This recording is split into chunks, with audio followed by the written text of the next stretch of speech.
In the previous lecture, we contemplated upon the 21st verse of Surah Al Baqarah, and today we further the same interpretation of the same verse, the 21st verse of Surah Al Baqarah, wherein Allah Tabarak wa Ta'ala states, Ya ayyuhan nasu ubudu rabbakum alladhi khalaqakum walladhina min qablikum la'allakum tattaqoon. O mankind, worship your Lord who created you and those before you, that happily you may become righteous.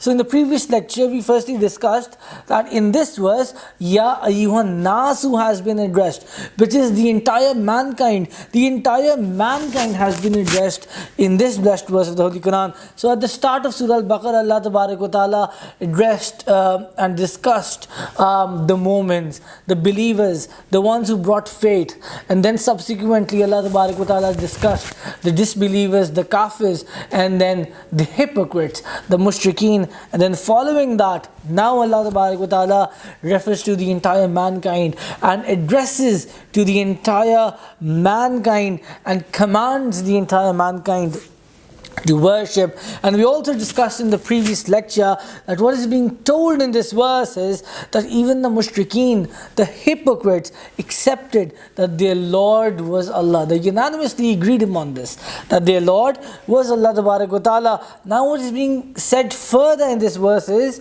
so that happily you may become righteous, you may become the pious, you may become pious, you may become from amongst the pious ones. Now there are various directions and perspectives. Directions and perspectives of taqwa, which is piety. However, the higher rank of piety taqwa is that you turn away from everything other than Allah Tabarak wa Ta'ala. You turn away from everything and face towards and turn towards Allah Tabarak wa Ta'ala, that you only contemplate upon Him. When you meditate upon the Allah Tabarak wa Ta'ala, you meditate upon God, Allah Tabarak wa Ta'ala, the most supreme. So you only and solely contemplate upon Allah Tabarak wa Ta'ala and nothing else, and that under all circumstances man meditates towards and contemplates towards none other than Allah Tabarak wa Ta'ala. So now turning away from everything else than Allah Tabarak wa Ta'ala. What does this really mean? Does this mean that man resorts to jungles or goes into forests and leaves his families and children and acquaintances and friends? Does he leave all of that and resorts into solitude, into some caves or forests? Does that mean that you only turn towards Allah and nothing else? Is that what really means here? That you leave everything, your family, your children, your business affairs, your friends, acquaintances, and go somewhere into the forests or caves and sit there in solitude for your entire life and meditate upon Allah Tabarak wa Ta'ala? That is not the case. That is not the case that you go into the forest or a cave and you pick up your rosary, your big rosary, and start meditating and worshipping Allah Tabarak wa Ta'ala day and night in that cave. Now that is not what is piety. That is not what is the degree of taqwa. So no, the answer is not in the affirmative to that. That man leaves his family, his friends, everything, his business affairs, and goes into the caves, retires into some cave or some kind of a forest, and he engages in the worship of Allah. Is that piety? No. The answer is no. It is not in the affirmative. That is not piety. That is not taqwa. Then what really is taqwa? Attaining piety or taqwa does not mean that a person leaves his family or friends or acquaintances or children and retires into forests. You have certain duties to fulfill. We have certain duties and obligations to fulfill. If we have children, we need to make sure that they are well educated, that they are well nurtured, because if we won't make sure of that, we will be held accountable on the day of judgment. The high rank of taqwa, piety, is that a person fulfills his obligations. He fulfills and conforms to his duties and obligations with honesty. He fulfills the right of his wife, his children. He respects and loves his parents and be of service to them. He offers the 5 daily prayers in time. He fasts in the month of Ramadan. He performs Hajj pilgrimage. He pays zakat. He understands and recites the Holy Quran. He refrains from lying or taking bribes, interest, all those kinds. In short, he conforms to all those commandments that have been laid down for him in the Holy Quran and in the Holy Ahadith of the Holy Prophet, peace be upon him. So this is also worship and taqwa, that you get up in the morning and while conforming to the commandments of Allah Tabarak wa Ta'ala, which have been laid down in the Holy Quran and the blessed Ahadith of the Holy Prophet, peace be upon him, you go out and earn a living for your family, for your wife, for your children, and you meet your loved ones. You take care of people, you take care of everything. You earn by lawful means. You do not earn by unlawful means, the haram means. You earn by lawful means, by halal means. Then you do not take bribes. You act with honesty and integrity. You earn for your family in a lawful manner. So this in reality, as my Sayyidi Shaykh Ahmad Mohsin Munawar Yousafi puts it, is the true friendship of Allah Tabarak wa Ta'ala. It is not taqwa or piety that you resort to solitude and you retire in a forest or retire in a cave and only worship Allah Tabarak wa Ta'ala and leave your family or your friends or acquaintances or your business affairs. And when you do that, your children end up getting into bad habits, such as they start taking drugs, they start drinking alcohol. You are the one who is supposed to take care of them. You are the one who is supposed to make sure that your children do not engage into such bad habits. And when they do, you take care of them. You take those precautionary measures, those safeguarding measures which are necessary for the betterment of your children, for the welfare of your children. So if you do not care about these duties and responsibilities, then you will be held responsible. You will be held accountable on the day of judgment by Allah Tabarak wa Ta'ala, because this is not piety. This is not taqwa. That you retire in a cave or in a forest and keep on worshipping Allah Tabarak wa Ta'ala, not caring in what condition your family, your wife, your children are. So this has to be taken into account. So it is not taqwa. You were supposed to be the breadwinner of the family, but you left your family and went to retire into some forest, a cave to worship Allah. You were the one responsible to educate your children, but you left them on their own, thinking that what you are doing is for the sake of Allah, and you turning away from everything. This is not piety. This is not taqwa, and therefore we will be the ones who engage in such a manner. They will be held accountable for such deeds. So taqwa is that while confirming to the commandments laid down for you in the Holy Quran and the Holy Ahadith of the Holy Prophet, peace be upon him, you go out and earn a living by lawful means. You do not lie, you act with honesty and integrity, and then you return home. This is piety. This is taqwa. So earning by lawful means is also an act of worship.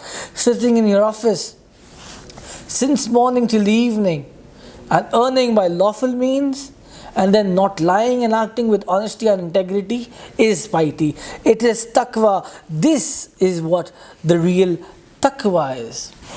As per the saints of Allah, the awliya Azam, the awliya Allah, the real station of fana fillah, which is complete annihilation in Allah Tabarak wa Ta'ala, complete annihilation in God, the station of fana fillah, that is, that one conforms to the commandments of Allah Tabarak wa Ta'ala, which have been laid down for him in the Holy Quran and in the Holy Ahadith of the Holy Prophet, peace be upon him. Hazrat Khwaja Khwajagan, Hazrat Bahauddin Naqshband, may Allah be pleased with him, one of the sovereign of saints, the leader of the Naqshbandiya Sufi order, the leader of the Naqshbandiya Sufi order, Hazrat Khwaja Khwajagan, Hazrat Bahauddin Naqshband, may Allah be pleased with him. He refers to a narration that his worship is to divided into 10 equal parts, segregated into 10 equal parts, and a person offers his prayers, pays zakat, fasts in the month of Ramadan, offers his pilgrimage, Hajj, and engages in the remembrance of Allah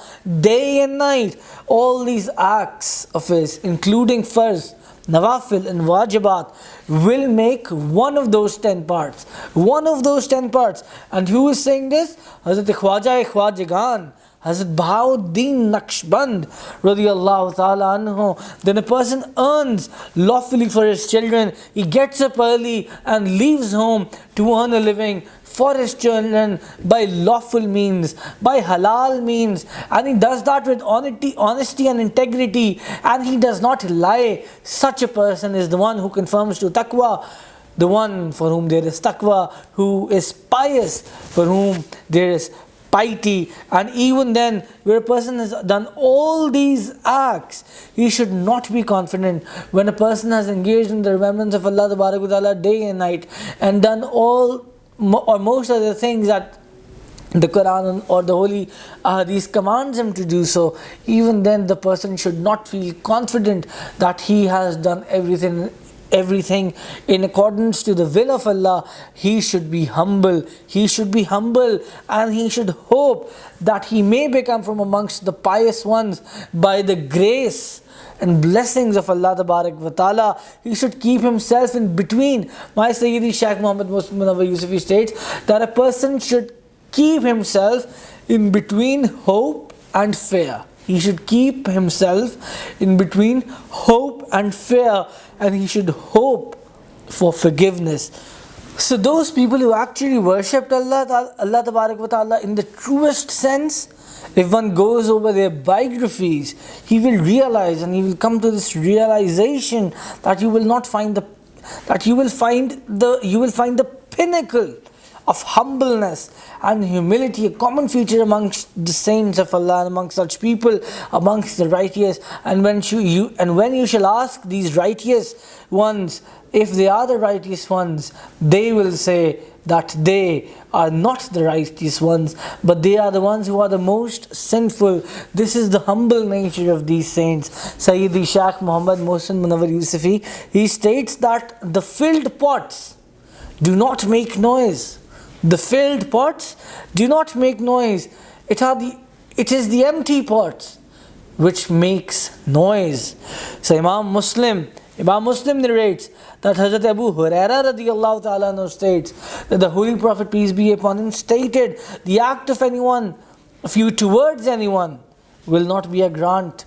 The act of anyone towards anyone will not grant you salvation. Now reach that rank of piousness, but even then do not think that you are from amongst the pious. Be humble in your attitude. He fulfilled all his rights. You fulfilled all his rights. You offered the prayers, you fasted in the month of Ramadan, you paid zakat, you offered the pilgrimage Hajj, you earned by lawful means, you took care of your duties and obligations, you took care of your family, friends, your children. You nurtured your children well. Even after all of that, be in between hope and fear. Hope that He will forgive you, and out of His fear, seek forgiveness. Seek forgiveness. So there was a person sitting beside the Holy Prophet, peace be upon him, and beside the Holy Prophet, peace be upon him, when the Holy Prophet, peace be upon him, said, and he asked then from the Holy Prophet, peace be upon him, that no act of a person will grant salvation to him? How so? So the Holy Prophet, peace be upon him, then replied in the affirmative. That man then inquired, O Prophet of Allah, not even you? The Holy Prophet, peace be upon him, replied, not even me, but Allah Ta'ala will cover me with His mercy, but you, howsoever, but you continue with your efforts towards the commission of good deeds. You try to commit good deeds. Therefore, do not be from amongst the arrogant ones. Be humble. Do not get arrogant due to your perhaps plentiful deeds. Be humble. Be humble. Be always humble. Otherwise, the hard work of your life will be wasted due to the arrogance in a single minute, in a single moment. So therefore Allah Ta'ala states in the Holy Quran, Ya ayyuhan nasu ubudu rabbakum alladhi khalaqakum walladhina min qablikum la'allakum tattaqun.